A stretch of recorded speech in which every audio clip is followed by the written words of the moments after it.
Crawford's about to fight. Yes, he's gonna fight Canelo. Oh man! I just hope he's big enough. I hope he's big enough to keep that dude off him, because Canelo hits so hard, man. That's one dude that, like, I believe all the shit he be talking. Crawford? Yeah. Oh, he's good. He don't just be saying shit. That dude, They tried to say that, like, Errol Spence was damaged because of what Crawford did to him, because he was damaged from the car accident. I'm like, maybe. Or maybe Crawford would have done that 3 years ago. I think he's that good. He's just so skillful. He's so slick. And when he gets, and he's also the best guy in the sport at switch hitting. He'll go from southpaw to orthodox and be just as good and trip you up. Like, you think he's going to start southpaw, he starts orthodox. You prepare for orthodox, he's fighting southpaw. He feels like he's got you timed better orthodox, he'll switch it up. Canelo Alvarez isn't leaving anything to chance as he gears up for Terrence Crawford. He has been grinding harder than ever in camp, pushing through brutal sparring rounds, sharpening his defense, and fine-tuning that trademark power that's put so many opponents down. You can feel the intensity around him. It's like Canelo knows this fight isn't just another defense. It's a legacy-defining moment, and he's training like a man who refuses to be outshined. That fight would be gigantic. I'm trying to make all-time history. Right. That's the one that gets you going. I can see it in your eyes. Yeah. I hear him now. You're too little. Canelo gonna break you. Yeah. I love the challenges. Let me prove him wrong once again.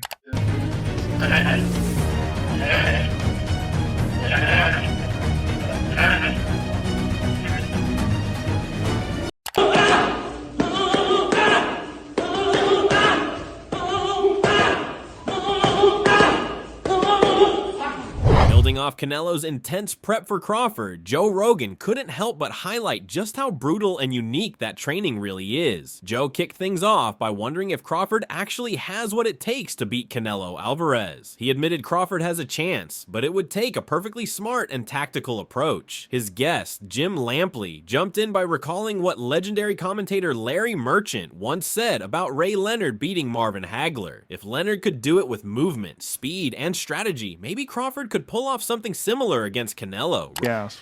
Do you think Terrence Crawford can beat Canelo Alvarez? Yeah, I think he can win. Okay. I don't know if he's going to win, but I think he can win. So but he's going to have to box a brilliant fight. Okay, what kind of a fight? I'm going to get to that. I asked the great Larry Merchant, What did he say? 94 years old, living on Ocean Boulevard in Santa Monica, looking out at the ocean, reflecting on all the amazing things he did. And I asked Larry, I said, do you think Terrence Crawford has a chance to beat Canelo Alvarez? And Larry said, Jim, did Ray Leonard get an official decision victory over Marvelous Marvin Hagler? And I said, yes, he did. He said, well, if Ray Leonard could beat Marvelous Marvin Hagler, then Terrence Crawford can beat Canelo Alvarez. And I said, why do you say that? He said, same equation. Get in, get out. Get in, get out. Yeah. Over and over. Rogan then zeroed in on what makes Canelo so frustrating for opponents. Unlike most fighters who just target the head or body, Canelo goes after the arms, pounding them until a fighter's guard starts to crumble. Joe explained that not many boxers use this strategy anymore, and it's exactly what makes Canelo such a nightmare in the ring. Yeah. Canelo has such unique skills, and one of the weird things that he does that very few people since Rocky Marciano does is he punches your arms. Yes. He brutalizes your arms. He's another brilliant guy. He has the greatest punch resistance in the sport. You know, we talked about it earlier. One knockout in the whole career. Knockdown. And yeah. it wasn't a knockdown. And it wasn't really a knockdown in my personal view.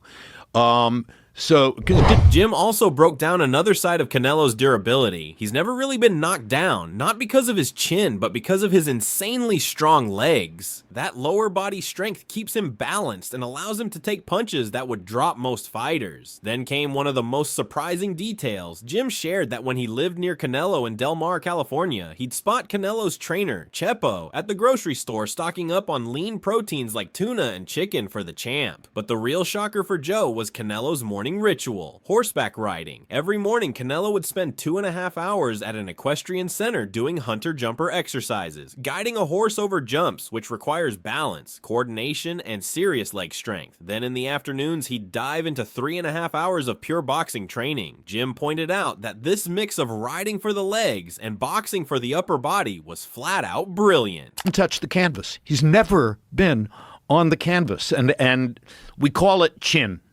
And I think that we kind of missed the point by calling it chin, because I used to be Canelo's neighbor in Del Mar, California. Used to run into Chepo, his senior trainer, at the grocery store. I'd look into the cart and say, "Oh, he's eating tuna." And he said, "Yes," and he's eating chicken. Da da da, and so I also used to go down the hill from my house off of Via della Valle in Del Mar and watch him train at the equestrian center, where he would go to the equestrian center in the morning and do 2.5 hours of hunter-jumper riding before going to his gym in the afternoon. Jim explained that the horseback riding wasn't just for fun. It was a strategic part of Canelo's training. Because of that, Joe believes the reason Canelo is so hard to knock down isn't his chin, but his base, his lower body. The leg and core strength from years of riding help him stay planted and solid in the ring.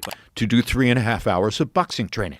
Hunter-jumper riding? What is that? Hunter-jumper is where you go over jumps and you... With a horse? Yeah, on the horse, yeah. Why the fuck would you do that when you're training for a fight? What if the horse falls? Because he was riding horses since he was a little kid. He was skilled enough to do it. You controlled the height of the jumps. You say set the jumps at 36 inches or 40 inches. You know what the horse can do. It's all about staying on the horse. And I asked him, how can you do that? And he said, everything I do in boxing is upper body, and everything I do on the horse is lower body.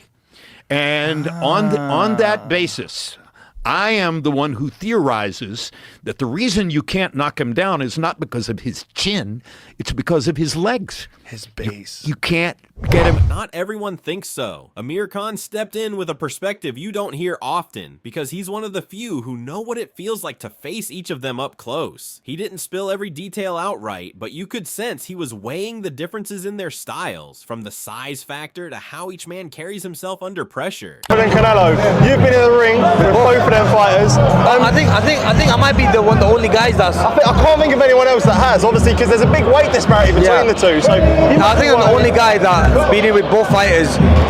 So yeah, I'm thinking of maybe going there. I've been asked to go there and obviously give my input on the fight before they go in the ring. And obviously I know both fighters. Canelo's a friend now after our fight we had, and also Crawford had shared training camp with him as well. It's a good fight. Well, I'm not going to say too much. Okay. I'm going to save it. He hinted at Crawford's ability to keep things sharp on the outside, making small adjustments in movement without wasting energy. At the same time, Khan suggested this fight might finally be the one where Crawford gets tested in ways we haven't seen before. The way he framed it left a bit of mystery. Like, even he's curious to see how Crawford responds when Canelo really pushes him. Look, Crawford's going to probably do the same thing that he knows best, which is box, be smart, slow movements, small steps. So only small steps he's taking. So I mean, look, and it's always worked for him. Every fight he's been in, we thought that the fight with Spence was going to be hard, and he made it look so easy. Now, we've never really seen him in a hard fight where we've seen him in trouble. So maybe this could be the fight that puts him in that trouble to see what he's going to be like when he's under pressure. You know what I mean? We've never seen either fighter under pressure, like a lot of pressure. Khan also dug into something people don't always give Crawford credit for, his strength. He recalled moments where Crawford's size at higher weights surprised even those around him. There was this sense that Crawford isn't just slick with his boxing, he's physically tougher than many assume. By holding back just enough, Khan made it clear that Canelo's size advantage isn't the only storyline in play here. And Canelo has a size advantage, but then again, I've always said Crawford puts on the weight well. If you look at size of him, you see his picture when he was like 185. He looked huge, but he looked jacked up and he looked strong at the weight as well. I mean, I remember when I used to spar with him, and I think, wow, he's heavy and he's heavy-handed as well. People don't give as well, people don't give him the credit for his power. Crawford bangs hard, man. I mean, and also has that muscle strength. I saw him in the gym when I was training with them, wrestling heavyweights and taking them down. Wrestling. So I don't know if you know this, but Crawford is, I think he was like one of the top national wrestlers. He was a good I think he wrestled when he was younger, and he was very. Then came the real question hanging in the air. Who's the fresher fighter? Khan leaned toward Crawford, pointing out how Canelo's been through more battles and bigger weight jumps over the years. It wasn't said like a prediction, more like an observation, leaving viewers to wonder if Canelo still has that fire in him, or if Crawford's timing is just too perfect. I think Crawford, in my opinion, has more attributes, like more advantages in this fight, because being the guy that's not taking much punishment and not many hard fights, going up and down weight categories. See, one thing about Crawford, he's built himself up slowly, whereas Canelo's jumped up and down weights, and he's always been a heavy guy, and he's probably taking bigger punches from the heavier weights and stuff like Bivol and Triple G, and those fights take a lot out of you. So I just feel, looking at it, the fresher fighter in that fight is Crawford, and I think he's the fresher guy who's going to probably edge it. Another voice in boxing added a different layer. Devin Haney looked past all the noise about size and broke it down in a way that made you think twice. Haney stressed that this fight isn't just one that fans are curious about. It makes sense because of the skill sets involved. He talked about Bud's discipline, his ring IQ, and how those tools could carry him through, but at the same time, he reminded everyone that Canelo brings size and strength that can't be overlooked. The way he described it, it sounded less like a mismatch and more like a clash of two very different advantages. But people are just talking about the size, right? That's why it's going to be too tough. But when you look at those two guys in stature, right, they don't look that difference in size. And Canelo is a small guy for 168. Yeah. But has longer arms. How's that matchup look to you? I think it's a good matchup. It's a fight that we all been wanting to see. Bud has the skills. He got the discipline, IQ to win. But Canelo has all that with the size. So I think it's a good fight. What stood out even more was Haney sharing how the fight had been on Bud's radar for a long time. He mentioned his father once told Crawford that Canelo was the fight to chase, back when it seemed far off. Now that it's actually happening, Haney seemed excited that the matchup is not just real, but also huge for boxing as a whole. And when it came down to picking sides, Haney didn't hesitate. He backed Bud, just like his father, while making it clear it won't be a walk in the park. He left it at that, enough to show his confidence without taking away from the suspense of how it might actually play out in the ring. I'm happy that Bud got the fight. My dad was the one that told him that he should take the fight. Bud came out and said that my dad was the one that told him to fight Canelo a long time ago. Really? So yeah. Like in a private conversation, he just He recommended told him, like, that. man, the fight for you is Canelo. And Really? and Bud looked at my dad like, but now it's here. Yeah, no, it's here now. So I think it's a good fight for boxing. Is your dad picking Bud to win that fight? Of course, yeah. And after Haney's breakdown, the conversation shifted to Teddy Atlas, and his perspective carried the weight of someone who has spent a lifetime in the sport. He didn't get caught up in the noise about resumes or numbers. To him, resumes don't throw punches. What matters is how fighters use what they have on the night. And when he looked at Crawford, Atlas saw a man who still passes the eye test in every way that counts. Listen, Terence Crawford is 37 years old now going into this fight. He's the older man. We know he's the smaller man. He's jumping up all the way to 168. And some are picking holes in his resume. What would you say to those naysayers? I would say I love Crawford. I would say he passes the eye test. Yeah, I would say the resume is the resume. He passes the eye test. Everyone he's been in there, he's won convincingly. He acknowledged that Canelo has the stronger record on paper, but he wasn't convinced that it tells the whole story. Atlas pointed out that Crawford, even at 37, hasn't been through the kind of wars that wear a fighter down. He compared him to a classic car, older on the outside, but kept in pristine condition with little mileage. That's why he wasn't worried about Crawford's age showing up in the ring. If anything, Atlas hinted that the real concern might be Canelo, who has absorbed far more rounds and punishment over the years. But I know he's 37 years old, but he's not a used up. I used the analogy earlier of a car. You know, this ain't a car with a lot of miles on the odometer, buddy. You know, but it's not. I know he's 37 years old, but this is like going and looking at one of those vintage classic cars, you know, and you look at it and you say, oh, I love that car. Man, but it must have I don't know, and the motor must be getting old, this must be getting old. And then the guy says, no. It hasn't been on the road that many times. I've kept it in good condition in the garage. I've never taken it on a lot of tough drives. You know, I've never gone crazy and started driving in, you know, into terrain that would wear it out. And then you say, oh, okay, even though it's an old car, it's a fresh old car.